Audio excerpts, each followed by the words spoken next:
everyone, and welcome back to another episode of the Serendipity Project here on the Horsemanship channel. This episode is going to cover everything I do with Bailey on her first riding and groundwork session.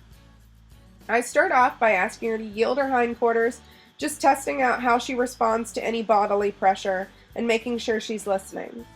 Then I go ahead and I send her out on a lunge line circle. I keep the whip with me just to make sure that my cues are really obvious to a horse I haven't worked with before, and also as a defense mechanism in case she were to try and come at me or strike.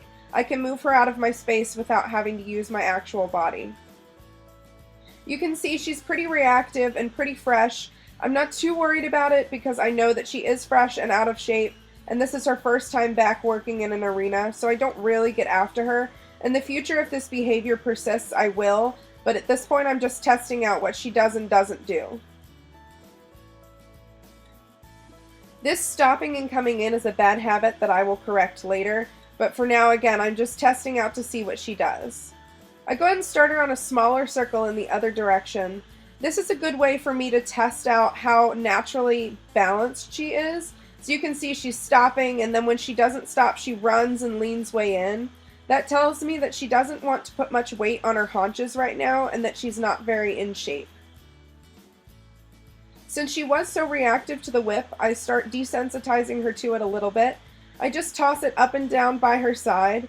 I was very pleased that when I did this, she didn't try to run me over or push into me with her shoulder, but instead yielded her hindquarters away from me, which I think is a healthier way of spooking, if she does have to spook at all.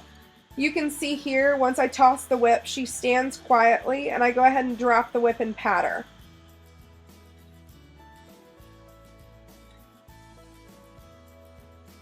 Then I go ahead and switch to without the whip, just using my body language to see how she responds there now that I know she's more trustworthy. And you can see she goes a little bit quieter here, although she's still a little bit fresh. I cut out the bucking segments because they're pretty much the same. Here you can see her being fresh again, and you can really see that leaning in on the line. And I go ahead and correct that coming in there. I don't typically like to shake the line at them, but this is one of those times that I think it's necessary to prevent that bad behavior. I start off on our riding by trying to ask her to horizontally flex, and you can see that she really is stiff horizontally. She prefers to back up instead of moving her head side to side. I always start off rides with a lot of walking. A lot of people get bored walking, but I think it's a really important segment of your ride to both get their back warmed up and see where they are. I also do some backing up. You can see she's pretty resistive, even with just a couple of pounds of pressure. I know she doesn't particularly like this bit, so I'm going to work on getting her a riding halter from Equine Essentials here in the next couple weeks. I then see how her turning is. I start off with a lot of opening rein because I find this cue is a lot more obvious to horses that don't necessarily know what you mean. In the jog, again, you can see a lot of opening rein. She starts off very wiggly, which I think is both a combination of having a new rider and also being out of shape. I start asking for some circles, just seeing where she puts her shoulder, where she puts her butt, where she puts her nose. Again, just evaluating her fitness level and what she does under saddle at this point. I'm always sure to reward during this stage, even if they do a little thing right. There you saw she was very soft on her circle, and even though she wasn't perfectly bent, she did what I asked.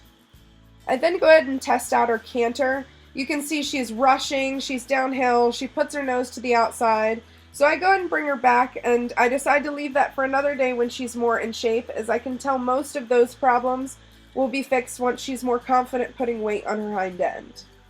I then get into schooling just a little bit. I start asking her for a couple of smaller circles at her walk, hoping to free her up laterally, and you can see she takes a couple stutter steps there, just trying to understand what I'm asking her to do because this is pretty new for her. You can see this right here is much better.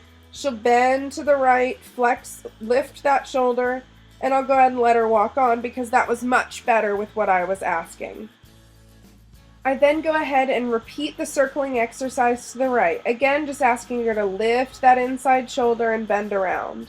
You can see her pick up a jog a little bit here, but I don't really get mad because I was applying quite a bit of inside leg to ask her to lift that shoulder, and she doesn't understand yet that that can mean lateral movement as well. Here you can see she does much better. A lot of people think that she would be overbending here, but I prefer to exaggerate it, especially when they start off that stiff, because I can always bring that shoulder back in, but since she was leaning so hard, I want to exaggerate it. You can see our walk work paid off because when I go ahead and ask her for a jog circle, it's much better. She's reaching with that inside shoulder but keeping it lifted. And I go ahead and do a little bit larger one to test that again. Right about here, you can see her start to seek that contact, which is really what I'm looking for. I hope you guys enjoyed this episode, and I will see you again soon for the next one. Thanks for watching!